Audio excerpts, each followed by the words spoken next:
All right, good morning, everyone. We're on the record on Fremont County case CR 2221-1623, State of Idaho versus Daybell. Nearly 4 years after he was arrested and charged with the deaths of J.J. Vallow, Tylee, Ryan, and Tammy Daybell, Chad Daybell is on trial. He faces 8 counts, including murder, conspiracy, and insurance fraud. And a jury will soon decide whether he's guilty, and if so, if he will be sentenced to death. And our Morgan Romero is live outside the Ada County Courthouse this afternoon, where jury selection began early today. Morgan, what can you tell us from Ada County?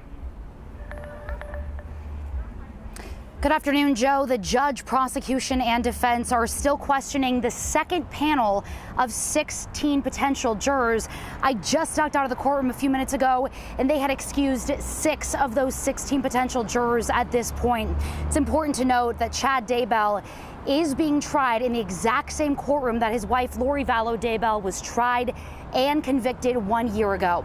The prosecution and defense have to get to 50 potential jurors.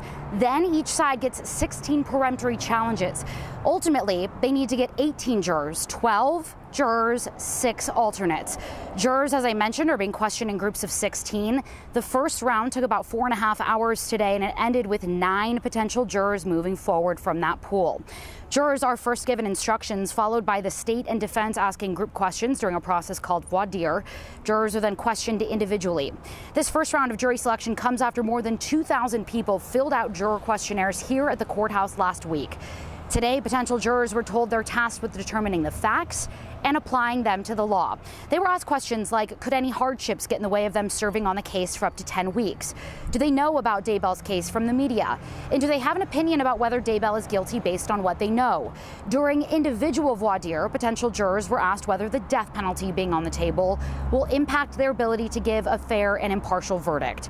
Just as they did in Lori's trial, the state asked if jurors had concerns over being shown evidence that someone was killed, but not knowing the specific cause of death.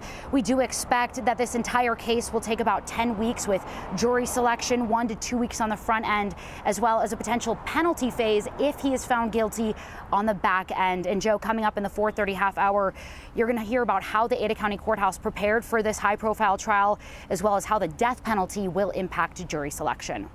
Thank you, Morgan, reporting live from the Ada County Courthouse. We'll hear from you soon. Of course, nationwide attention on this case. And for everything you need to know to follow the latest from Morgan at the courthouse, you can text the word Daybell to 208-321-5614.